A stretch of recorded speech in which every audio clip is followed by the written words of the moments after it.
இருக்கிற குறவர்கள், இருளர்கள் இவர்களுக்கெல்லாம் இன்று வரை சாதி சான்றிதழ், குடி சான்றிதழ் பெற முடியாத நிலையில் நிற்கிறார்கள். இந்த ஆதி குடிகளுக்கு இருக்கிற அரசியல் இடம் 2 எஸ்டிக்கு 2 இடம் தான். 42 இடம், 2 இடம் கூட்டல் 44, 2 இடம். ரேஷனிலே, பங்கீட்டு கடையிலே, பகிர்வு கடையிலே 10 கிலோ அரிசி ஒரு குடும்ப அட்டைக்கு இலவசம். ஆனால் குடும்ப அட்டை இல்லையே. அப்படி சாதி சான்றிதழ், குடி சான்றிதழே இல்லாதவனுக்கு எந்த சலுகை சென்றடையும் என்பதை அறிவார்ந்த தமிழ் சமூக மக்கள் சிந்தித்துப்பார்.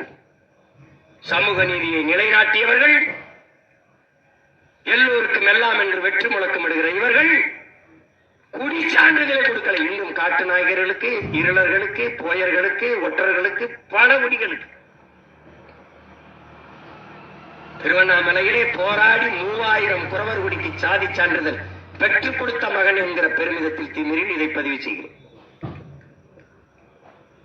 இந்த நாட்டுக்கு பெருமகன் கலிஃபா அப்துல் ரஹ்மான் அவர்கள் பெருமிதத்தோடு நில்லுங்கள், தமிழ் குடி இந்த 4 குடிகள் தான் உலகம் உயிர்த்திருக்கிறது என்று. முதல் குடி குறவர் குடி, 2வது குடி ஆயர் குடி, 3வது குடி வேளாளர் குடி.